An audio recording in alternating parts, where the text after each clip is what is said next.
Welcome to day 12 of Squatchiness. Today we're going to go way back to 1956, December 12th, to a newspaper article that found its way into the Chilliwack Progress, a newspaper out of Chilliwack, British Columbia, Canada. I'll get right into it. Behind the Scenes by John Davies. First of all, it must be pointed out that I am one of the most gullible creatures in all creation.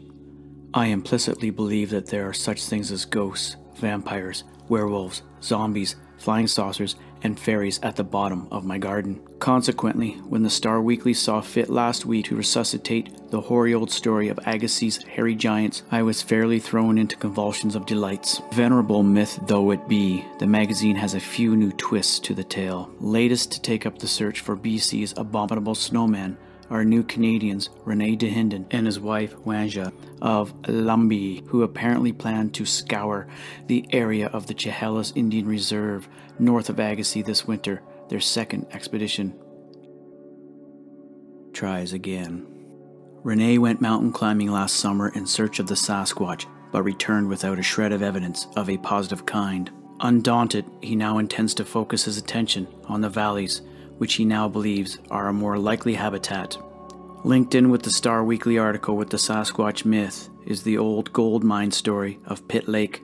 Beyond the upper end of the lake is some of the wildest country in this province. From this back of the beyond, a native Indian is once supposed to have extracted large quantities of the precious metal and made his fortune in so doing. Large numbers of prospectors have since tried to locate the lost mine, and many of them have never returned.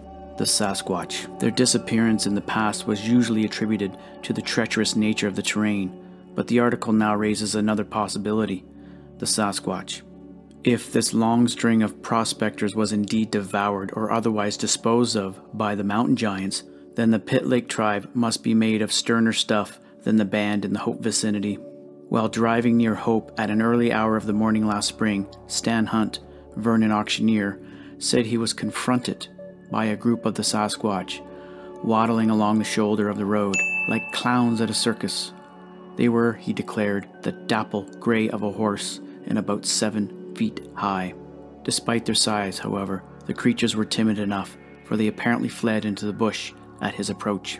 As for Rene Dahinden, let's hope he fares well in his search. If he can't prove the existence of the Sasquatch, at least it would be nice if he doesn't disprove it. After all, the world is made a lot more interesting by the improbable. Wasn't that interesting? Rene Dahinden came to British Columbia in 1956 and got right into Sasquatch research.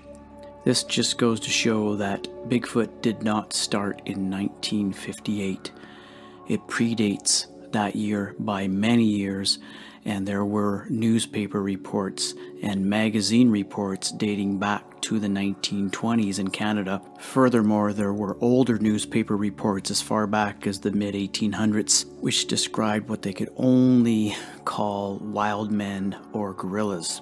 Even the name Bigfoot did not start in 1958. Perhaps I'll do a separate video about that at some point in time. I hope you enjoyed this one, a little bit of history predating Bigfoot of 1958. Thanks for listening.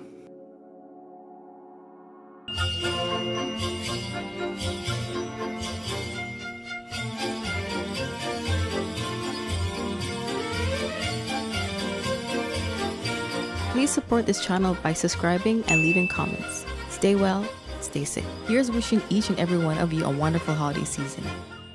Merry Squatchiness, everyone!